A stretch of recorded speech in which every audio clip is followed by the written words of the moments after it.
ដើមកំណើតរស្មី5 1000ពណ៌ខៀវកាឆ្កៀប្រាំងនេត្រាឲ្យអនព្រាមណាកាជាស្ដេច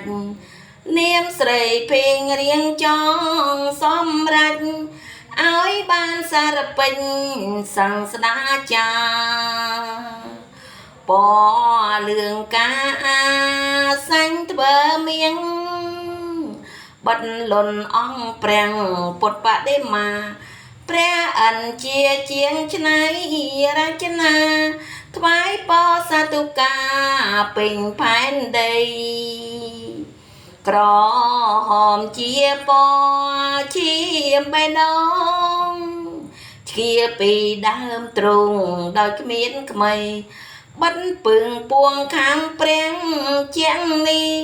គង់រួជីវីជាស្បាយទៅពសឲ្យទៀនដំរិសមង្គលបវមានឆ្អិនឆ្អៅត្រូវរៀងបណ្ដេញមិនឲ្យនៅព្រមទាំងកូនចៅភរិយាណាហងស្បានលោហិតសាញ់ម៉ាំងសាំងអាសាញ់ខ្លួនតាំងប្រមានដា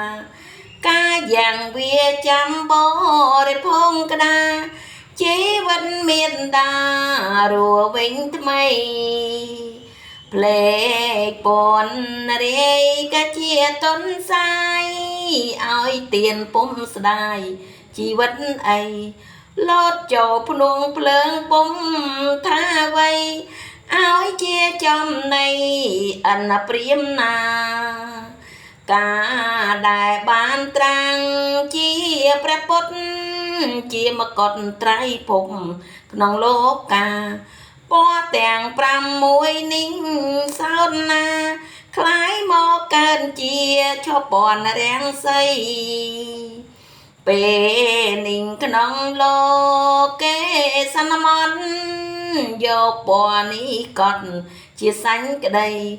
ហៅទងសាសនាព្រះចិនស្រីពីងពេញផែនដីផ្ទៃពោធិ៍ធាយើងខ្ញុំរាល់គ្នាសូមគោរពវន្តាចំភពទងសាសនា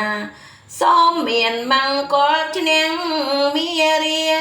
សន្ត្រូវនានាក្នុងភព3សូមឲ្យយើងខ្ញុំប្រញាប់ដល់ដើរកាត់តាមផ្លូវទៅបងរីជាស្ថានបរមសុខសួស្តី